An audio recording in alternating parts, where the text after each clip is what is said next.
रमज़ान शरीफ चाहे सर्दी में आए या गर्मी में, तो पकौड़े जो है ना वो अफ्तारी के टाइम बहुत ही मज़े के लगते हैं। अस्सलाम वालेकुम व्यूअर्स, मैं हूँ साइदा राशिद और आप सबको अपने YouTube channel food with Saida पे वेलकम कहती हूँ। तो आज हम बनाएंगे बैंगन के पकौड़े, क्रिस्पी और सॉफ्ट। ये ऊपर से बहुत क्रंची होते हैं, अंदर से सॉफ्ट होते हैं। तो बैंगन लेंगे 2 बड़े साइज़ के और इनको ना हमने काट लेना है। छिलका उतारने के बाद दरमियान से काटना है और डंडी समेत ही काटेंगे, डंडी इसकी ज़ाया नहीं करेंगे क्योंकि इससे हम पकड़ के ना फिर इसका पकौड़ा बनाएंगे। तो अब हम इसको लंबी काशों में काट लेंगे, जैसे कि आपको स्क्रीन पे नज़र आता है। तो इस तरीके से हम डंडी से शुरू करेंगे, एंड तक इसको काट लेंगे। तो ये वाले पकौड़े ना बहुत मज़े के बनेंगे। वैसे भी बैंगन के पकौड़े ज़्यादातर लोगों को पसंद होते हैं क्योंकि सालन के अलावा पकौड़े खाना ज़्यादा पसंद करते हैं। तो इस तरीके से हमने ना इसकी कटिंग कर लेनी है। अगर लगे कि बैंगन थोड़ा मोटा है तो दरमियान से और भी इसको कट लगा लेंगे। इस तरह से ये काशें बन जाएंगी। तो अब हमने 2 बड़े चम्मच लेना है बेसन और इसको छान के इस्तेमाल करना है। 1 चम्मच इसमें डालेंगे मैदा।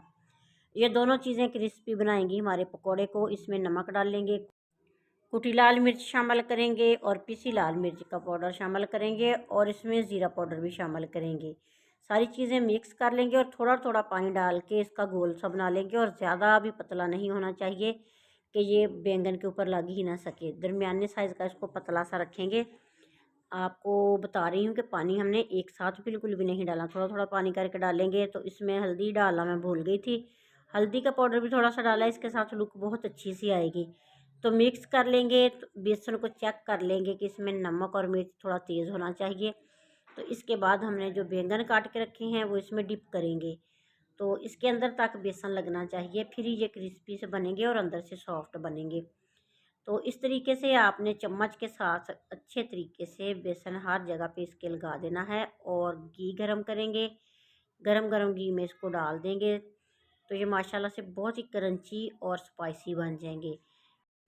इसी तरह हमें इसमें बैंगन डाल लेने हैं और इनको ना साइड पलट पलट के पका लेना है ताकि ये दोनों साइडों से गोल्डन से हो जाएं और अंदर से भी पक जाएं। तो दरमियानी सी आंच रखनी है ताकि घी ज़्यादा गर्म ना हो जाए। तो आपने इस तरीके से मिनटों में ही अफ्तारी का सामान तैयार कर लेना है। वीडियो अच्छी लगे तो आपने प्यारा सा कमेंट भी करना है।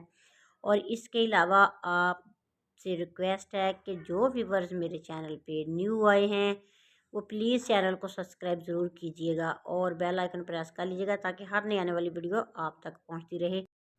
तो आप लुक देख सकते हैं कि कितनी इसकी गोल्डन सी लुक आई है। तो और बहुत ही क्रिस्पी से ये बन चुके हैं। अगर आप इस तरीके से बैंगन के पकौड़े नहीं बनाना चाहते तो इनकी काशें जो है ना वो अलग कर लीजिए, जिस तरह की मैंने अभी बनाई हैं, ताकि आपको पता चले। इस तरीके से हम इसकी एक एक काश को बेसन लगाएंगे और गोल्डन सा कर लेंगे।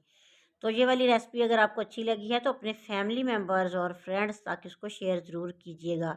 तो नेक दुआओं नेक तमन्नाओं के साथ मेरी दिली दुआ है कि आप जहाँ भी रहें शाद रहें, आबाद रहें। अल्लाह ताला आप सबको अपनी ज़ुबान में रखे और अल्लाह ताला आपके हमारे रिज़्क में इजाफ़ा करे, आमीन।